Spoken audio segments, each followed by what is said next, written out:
Good morning.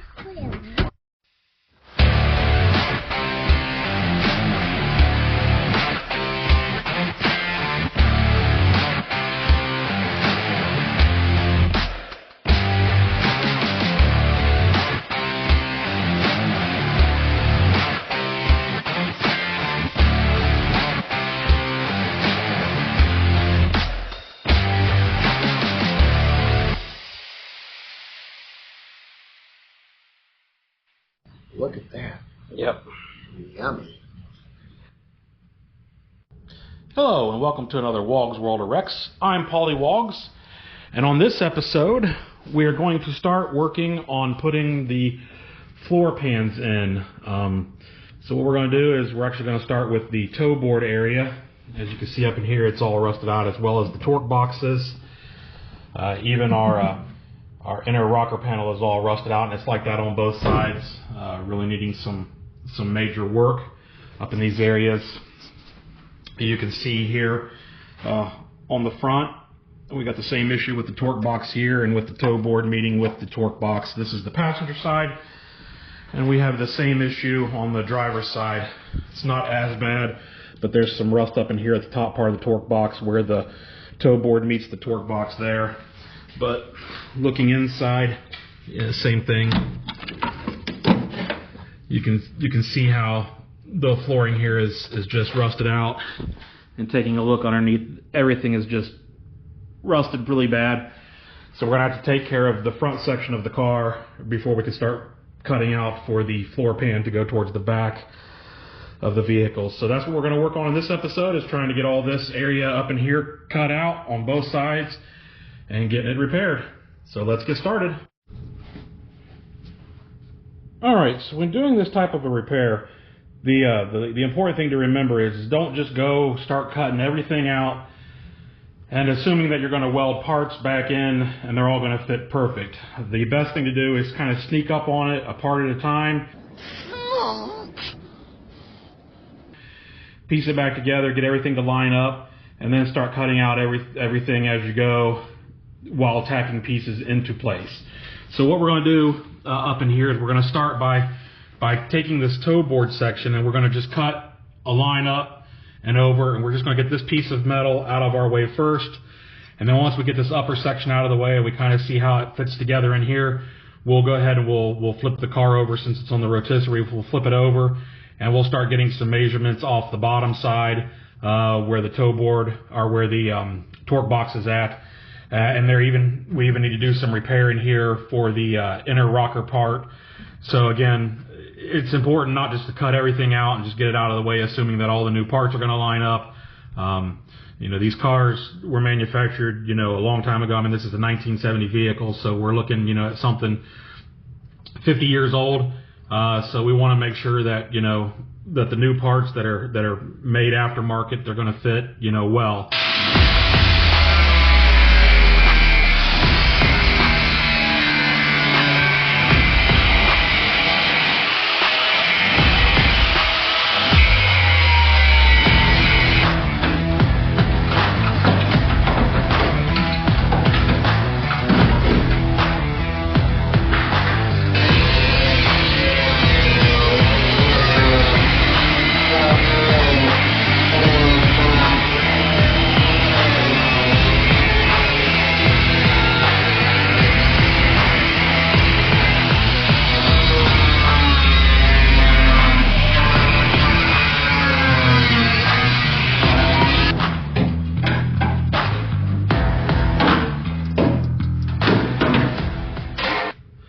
I know a lot of people when they drill out spot welds, because that's what we have here. We have spot welds here that holds this toe board plate piece of metal into place.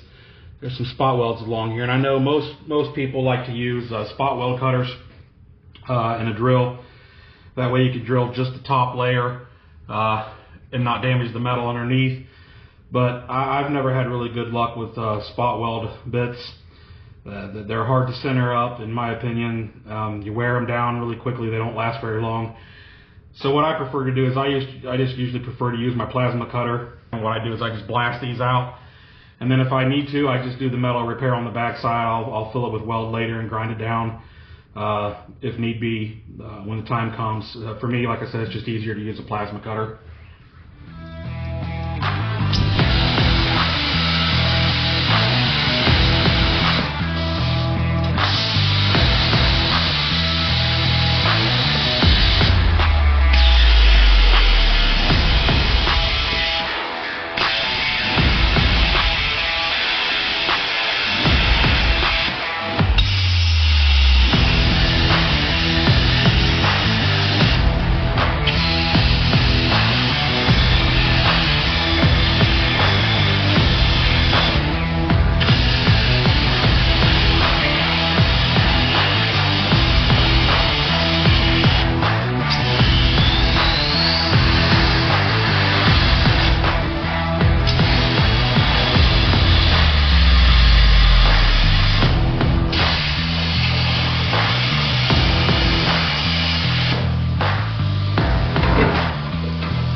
We got that toe board section of metal cut out there. So at this time we're going to go ahead and we're going to turn the car over. We're going to kind of start working from the bottom into that upper section here.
Alright, so after cutting into this frame rail section here, trying to remove this part of the frame rail, it has been discovered that this area here is a lot worse than I was hoping it would be.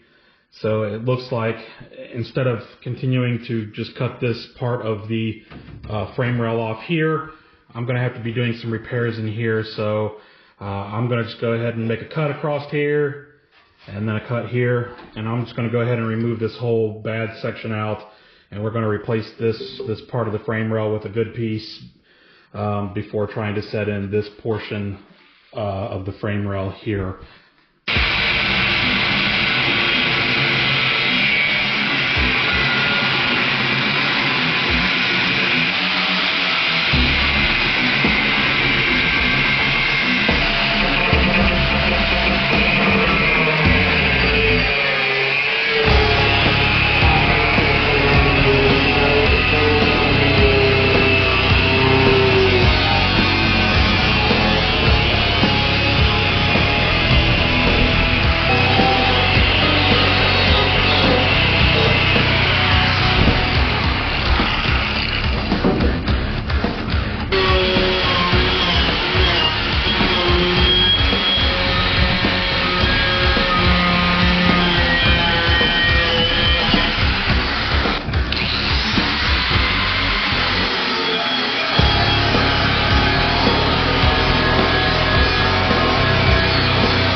Alright, so I've got this frame rail here. I've got it temporarily tack welded in place just to kind of help hold the forward frame rail in place while I continue to do work down here in this area. So down here where the torque box goes, we've got a lot of work to do. This inner rocker is going to have to be cut out. There's a plate of metal that gets between the inner rocker and the outer rocker that has to go in here, and then once that plate of metal, then the inside rocker has to be put in place. And then if you look down in here, you can also see where some of this is rusted out as well, which is part of the kick panel on the side. If you were actually sitting in the seat down on the floor area. So we've got a lot of repair to do here, but as I had mentioned earlier, you just don't want to cut everything out and then expect stuff to line up. So I started with the frame rail up here. Like I said, we got that put in just temporarily, and it's always important to take measurements as you go to make sure that everything remains square. For instance, on this one, the point up here in the back corner down to this point down here was 27.5 inches, and then same thing up here, and then same thing up here on the front, measured from here to a point down to here, and it was also 27.5 inches before I cut the old one out. And so I put the new one in and placed it at 27.5 inches apart from the other frame rail, and like I said, that ought to hold while we do the work down here.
Eastwood self-etching weld-through primer.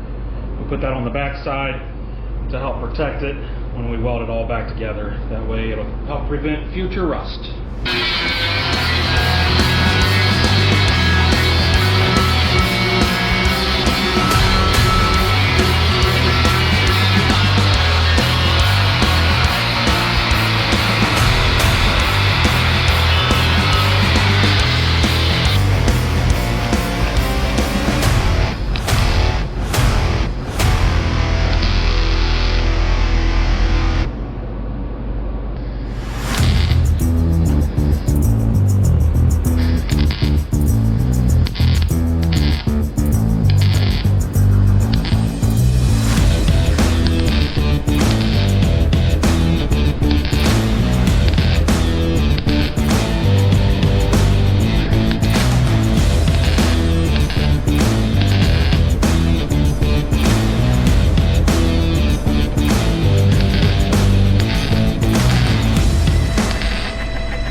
that inner support made and welded in place.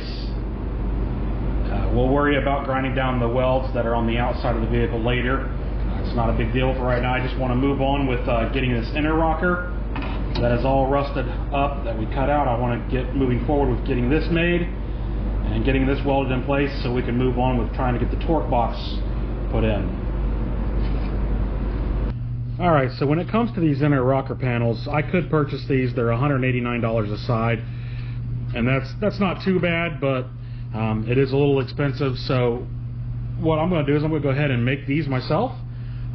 Even the aftermarket ones, when they're made in 3 pieces. So the fact that I cut this short off the vehicle is not going to be a problem. We'll make ours in 3 pieces as well. The issue we have with this is that, I mean, obviously we're missing a whole bunch down this side here where it rusted. So we have to kind of reconstruct this part to figure out how much metal we need to cut in order to be able to make this piece. So what we're going to do is we're going to apply a clamp here to clamp this down as if it were in place on the vehicle and welded. Okay, and what that allows us to do, that then allows us to start figuring out what is missing here. So what we're going to do, we are going to measure across 5 3/4 from where this little flange starts, where this little lip here starts, because we do know that the whole panel down inside there is 5 3/4 wide, all because we had already made the other panel that's been welded in place. So we know that that distance is 5 3/4. So what we do is we take and we mark out 5 3/4.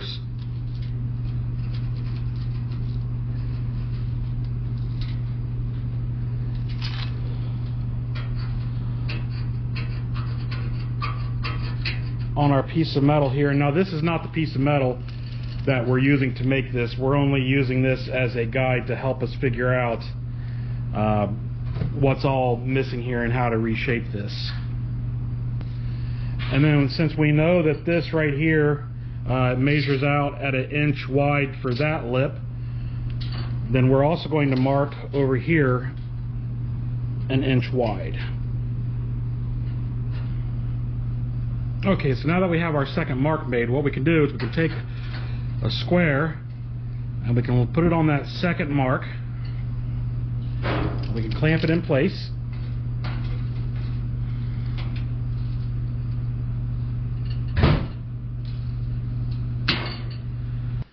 Alright, with that clamped in place, what we can do next is we can bring a straight edge and sit it across there.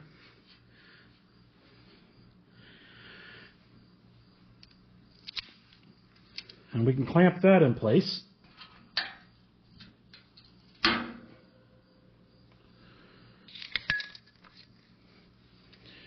We can measure this side of it.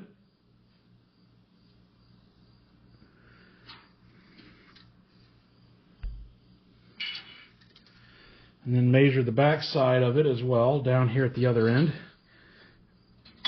And we can make sure that it's the same height. That way we know that it's actually square going across. So with that done, now you can see what our side profile looks like. We have about 1 inch from here over. That will be metal, and then it'll go up, it'll come across, and it'll come back down and follow the rest of what is already existing here. So from here, all we have to do is just take a measurement of what all this length is, and then we know what size piece of metal we need to have width-wise.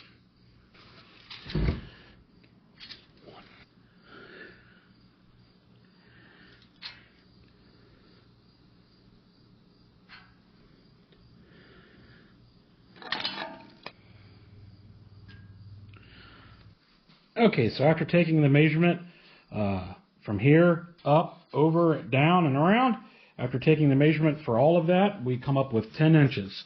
So we need a piece that's 26 inches long, 10 inches wide, and once we cut that, we'll be able to mark it on both ends where the bends need to be made. And then we'll be able to take it to the bender and be able to bend it up.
All right, well, we have the inner rocker panel completely welded in place, and it turned out nice. So the next step here is to go ahead and move on to getting the torque box put in up here in this front section. So let's go ahead and get on to that. Okay, so I've got the torque box put in place. And if you recall at the beginning of the video, I said that, it's not really good just to cut everything out and hope that everything fits back in correctly, because of, aftermarket parts, they don't always fit right. Well, I have a perfect example of that here with this aftermarket torque box. So I've already had to make small modifications to try to get it to fit in. Here at the bottom, across here, it had too much metal in place. I had to cut this piece off because normally it would sit on this flange here, on this lip, and you would then drill holes through this piece of metal, and you would weld, you'd plug weld that across. And as you can see, there's not enough area there for this amount of metal to sit there. So I already had to cut this off, and we'll have to cut this down and re-weld it into place on the bottom of the torque box. The other area that we have where it's not fitting well is up here in this area right here. So the torque box should sit on top of this flange here, so you could drill holes in the torque box and then plug weld it across there. And so the torque box isn't even wide enough in that area to even make it to there. So again, I'm going to have to add metal to that area of the torque box, weld it in place, and then drill the holes to be able to plug weld that. So as you can see, that's why it's never good just to cut everything out and hope that it all fits. Sometimes parts just don't line up the way that they should, and and that's just the deal of aftermarket parts. And so sometimes you find yourself modifying them. So that's what we're gonna have to do with this. So I'm gonna go ahead and get on with modifying this torque box and getting it sat in and welded in place.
There it is, double checking it. We're at 27.5.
Well, the torque box is in. We have a few places here we're going to need to weld, but we're running out of time for this video. So in the next video, we'll finish with the welding on this. We've got some welding to do in this area here, a little bit of welding to do here, and then where this flange on the torque box meets the side panel or the kick panel, we're going to have to bend that into location and weld that. And then we still need to put the extension on the torque box here over top of this part of the frame rail, so we can weld that in place. I had put the extension on once already, but discovered once the extension was on, I was not able to get the torque box into place. So went ahead and set it into place, and then we'll go ahead and weld that extension in. And then once we do that, the only thing we have left to do is to put the toe board piece back in place here, and then that'll button up this passenger side. But like I said, for this part of the video, we're running out of time. I don't want the video to go too long, so I think for what we've got quite a bit done. So thanks for watching, and stay tuned for the next part.